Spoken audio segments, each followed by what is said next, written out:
It was a regular Wednesday evening when Sam, a 28-year-old software developer, found himself scrolling through Tinder while sitting on his bed in his small, dimly lit apartment. The day had been stressful, and he was hoping to unwind with a few casual swipes. He had never really taken Tinder seriously, but something about the new profile that popped up intrigued him.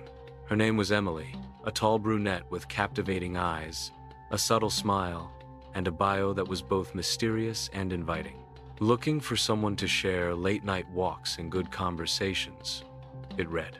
Sam, tired of the usual swipes left, decided to swipe right, half expecting nothing to come of it. To his surprise, they matched instantly. Emily was quick to message him. "Hey, Sam, what brings you to this strange corner of the internet?" she typed, her message arriving like a jolt of energy. They exchanged a few friendly messages, and Sam couldn't help but feel an unusual connection to her. Her messages were witty, lighthearted, and effortlessly charming. After a couple of hours of chatting, Emily invited him to meet up.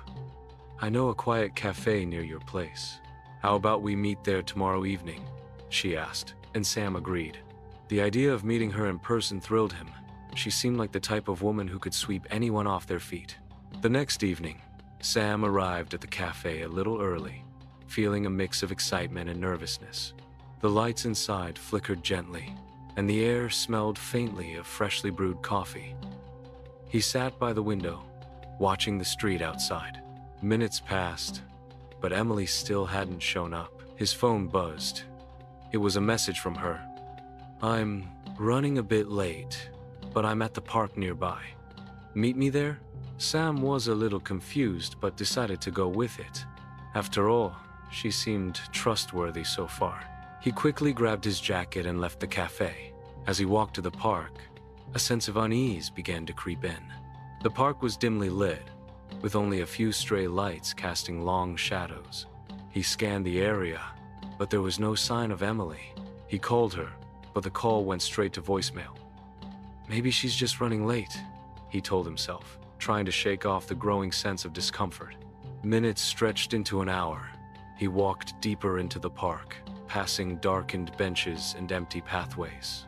That's when he saw her, a figure in the distance.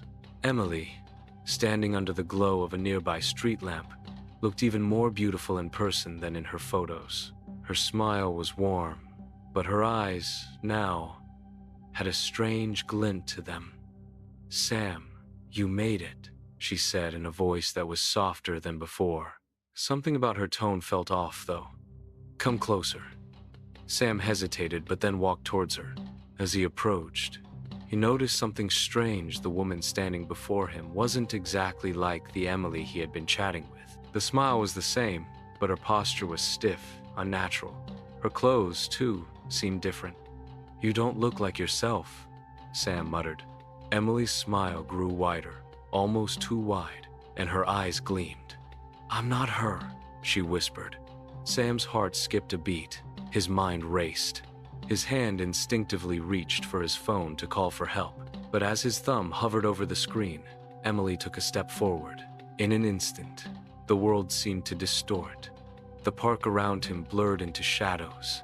The streetlights flickered erratically. He felt as if he were being pulled into another dimension, a dark and cold place where no one could hear his voice. Panic set in.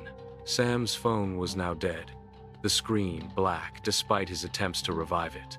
Emily's form seemed to shift and flicker, revealing a dark, unsettling figure beneath the facade. The skin around her eyes began to crack, revealing hollow black sockets. Sam's body stiffened as terror washed over him. He was no longer standing in a park. He was in an eerie, dimly lit room with high ceilings, and Emily was now an otherworldly creature. "Welcome to your trap, Sam," she purred, her voice no longer human. "We've been watching you. You took the bait, and now you're mine." Sam's mind raced. He had to think quickly. This wasn't a chance meeting. It was planned. It was all orchestrated through Tinder, a bait to lure him into this trap. But what was this place? And how did he get here? As Emily moved closer, he noticed the faint outline of a door behind her, partially hidden by shadows. His mind clicked. The key to escaping wasn't physical strength, it was mental acuity. He had to outsmart whatever force was holding him in this place. With all his courage, Sam stood tall and addressed the creature. "You're not real. You're a trick. A projection.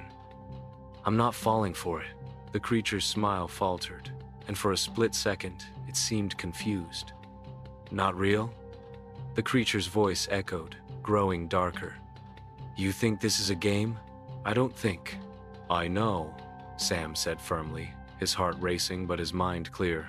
He focused all his energy on the door, imagining himself walking through it, escaping this twisted nightmare. "I'm leaving now. You can't hold me here." The creature's form flickered violently, as if struggling to maintain its shape. Sam seized the moment and ran toward the door, his feet pounding on the floor.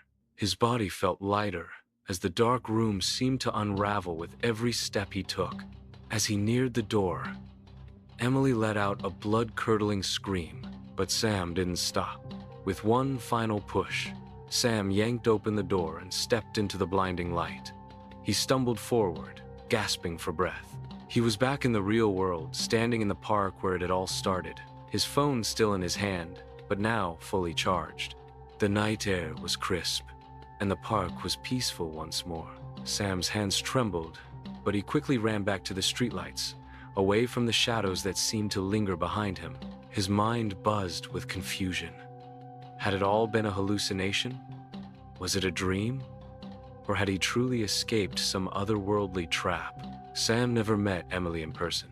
He deleted Tinder and all other dating apps that night, his mind finally catching up with the horrifying reality of what had almost happened. He knew that the app, in the wrong hands,